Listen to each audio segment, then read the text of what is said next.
Okay guys, so I wanted to get recording again. So last video we got the truck running, which was awesome. I'm totally stoked and excited about this. I did take off the grill. Got the grill off. There we go. And took off a corner light that broke. Got all that taken off there. So that's about all I did. I did pull the truck out because it was smoking so bad and let it run for a good 15-20 minutes. And the smoke went down quite a bit. It's still smoking a little bit, but yeah. So today's project is we're going to drop the rear end and get the front suspension off of this thing. So this will probably be the last time this truck moves. It'll be probably what I'm going to do is tear it down into pieces and sell the good components and the good parts, and then just scrap what's left over. Unfortunately, it's horrible. I hate to say those words, but scrap what's left. It's got a lot of good components, and the frame's good. So maybe if there's a guy out there that needs a frame, we can do something. But yeah, so that's what we're gonna do. I definitely want to record this because, like I said, this will probably be the last time that this truck moves. So that's super sad, but moving on to the next chapter in our lives. So I've also been editing my videos lately, finally getting my button gear and learning how to edit and how to really do videos, and realizing that time-lapse, when I do time-lapse on my GoPro, there's no sound on that at all. So I tried not to talk too much when I was time-lapsing, so really didn't miss much, but I did learn that. Yeah, so we're gonna get this thing set up and get moving. So as I'm working on it, I'll explain some things I've been doing, some new computer programs I'm using to edit videos, and what I've learned so far. So it's coming together slowly but surely. So here we go.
Alright guys, so you saw I flipped it around real quick. Running a little rough, and that's expected. I'm not too worried about it. Like I said, I got spark plugs and a new timing belt. I got everything for this truck, so that's where we're going. So a couple things figured out in the last few videos I made. Using TubeBuddy to make my thumbnails. It's a great program. It's really easy to use, super. And it's an extension in Chrome that you can use inside of YouTube, so it's super easy to use, kind of fun just to mess around with it.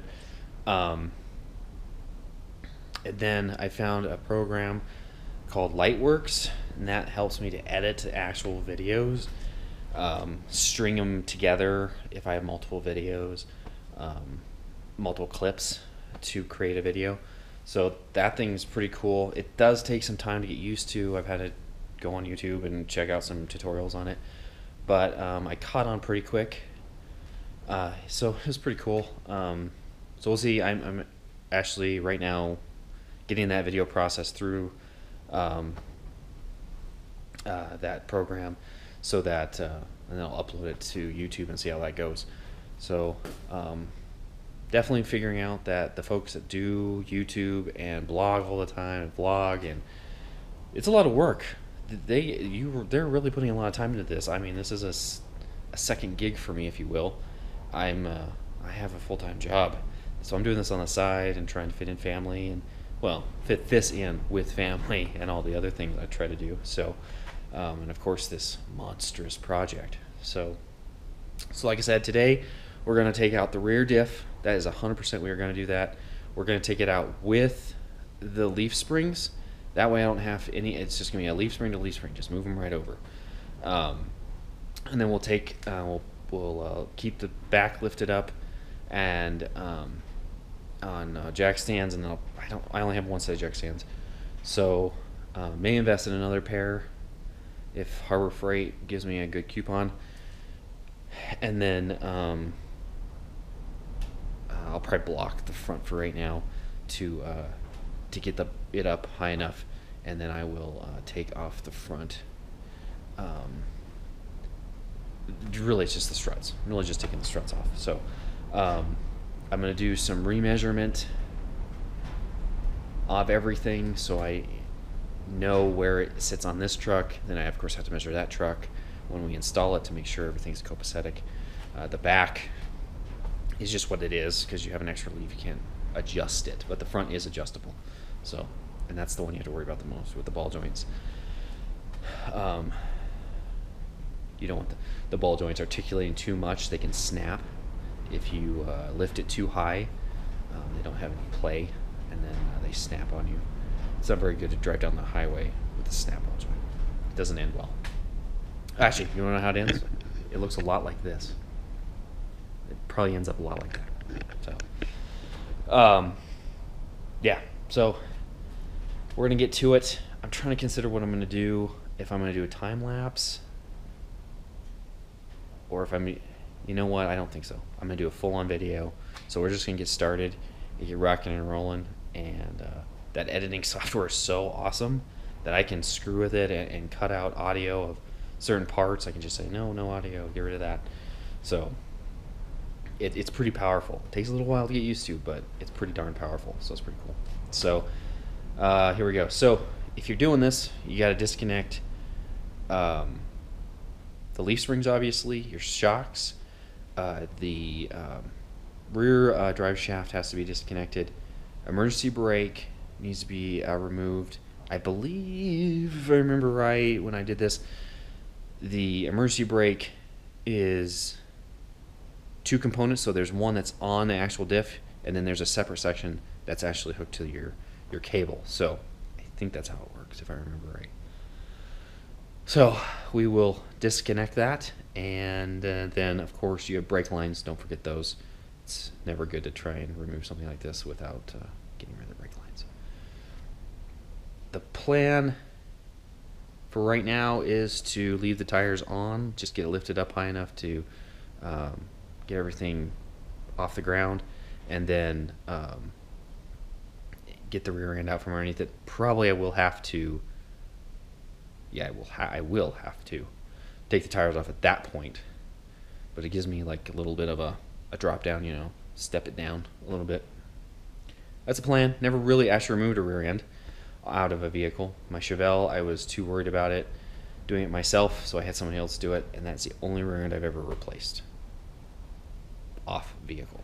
My S10, I did work on it, but I left it in. I left the pumpkin all in there. So, all right, guys, here we go.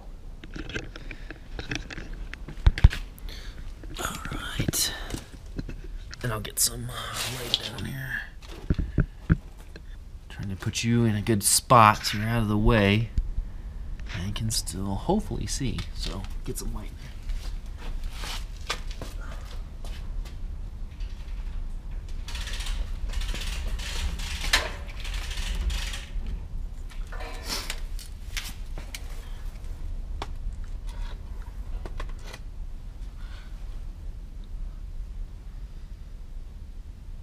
Wonder if it's washing out because of the location. If I put it over here.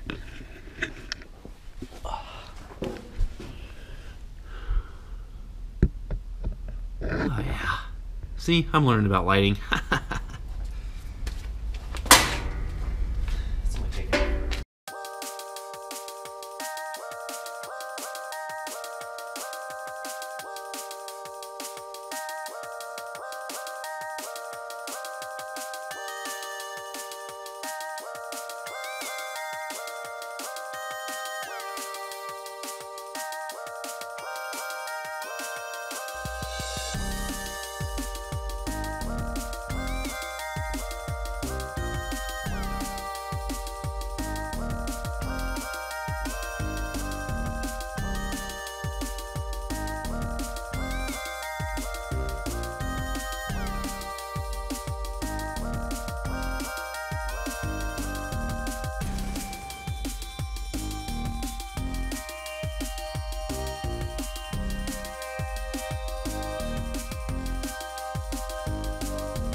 Okay, guys, sorry about that. I think I found the problem why I'm losing footage, because I think this is a bad battery that was in this thing. So it like works for a few minutes and then dies. So got that figured out. Woo! So we've got the rear end out of here, completely out. So go from this side maybe see a bit. It's completely out of there. So I think you guys saw everything up to the point where I was trying to get the bolts out of the springs here. The front ones were a complete pain in the butt. I had to cut them out. The bolt itself is seized inside the spring there. There's a bushing the bolt goes through, and it has rusted inside there and seized, and there's no way to get it out because that bushing actually acts as like a shock absorber every time you hit it, so it just never comes out. It just takes forever, so it's generally easier to cut it. I found out that Energy Suspension makes a kit for this, so I gotta look at it again and make sure that it'll work, but I think it will. I'm hoping it will. Otherwise, yeah, I'm up shit creek. So we'll have to see. I mean, it was the only way to get them out. They were not coming out otherwise. So we'll see how that goes. Maybe that's really going to suck. But then it boils down to that I just have to take the U-bolts off and use the other springs. Be disappointing for sure, but it is what it is. And that was it. The rear shackles came out really easy. So that was a pretty simple, easy part of the job. I just had to use a little punch to punch them all the way out, but they came right out. So that was nice.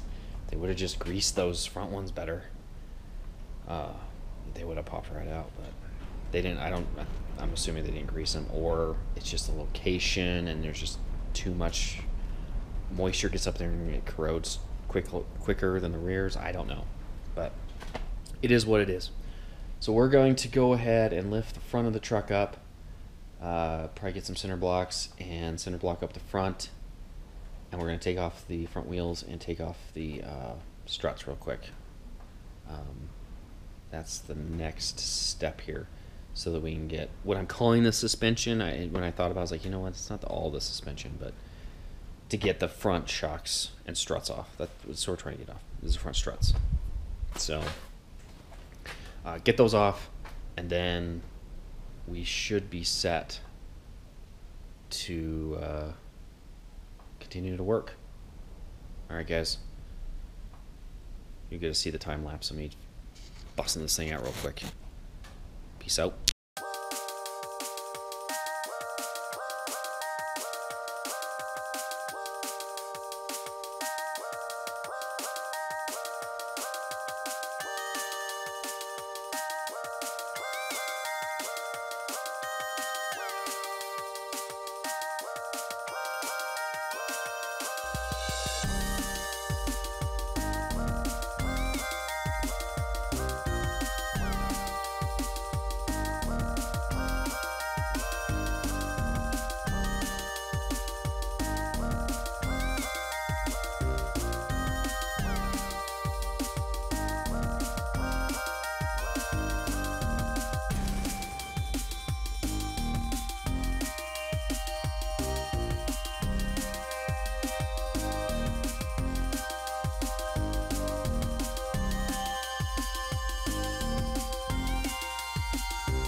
Alright guys, so we got the front shocks out and struts, I guess really, I don't know why I say shocks.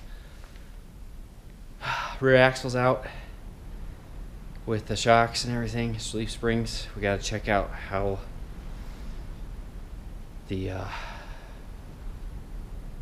front bushings work, and I'm praying we can get a replacement for those. Sorry, you probably haven't seen me, huh? You guys are dirty.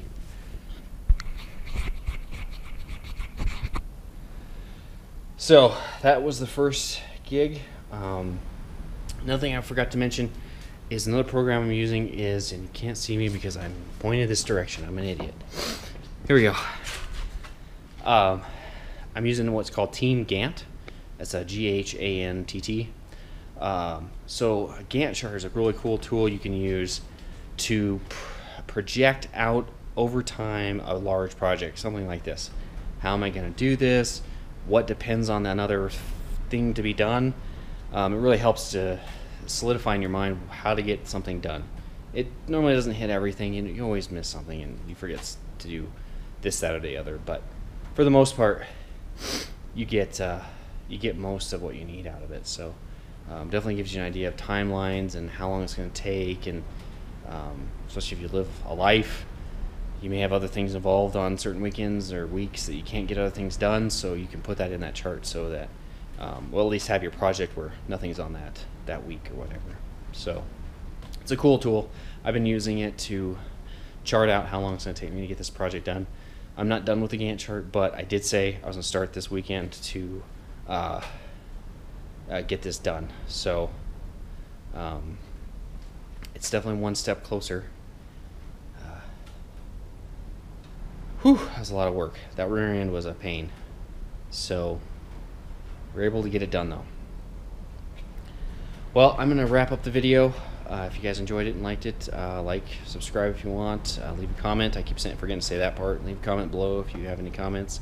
Obviously my channel is pretty new, so don't get a lot of comments, so I will probably respond to you. So yeah, you guys take it easy. Have a good weekend. Have a good week. Peace out.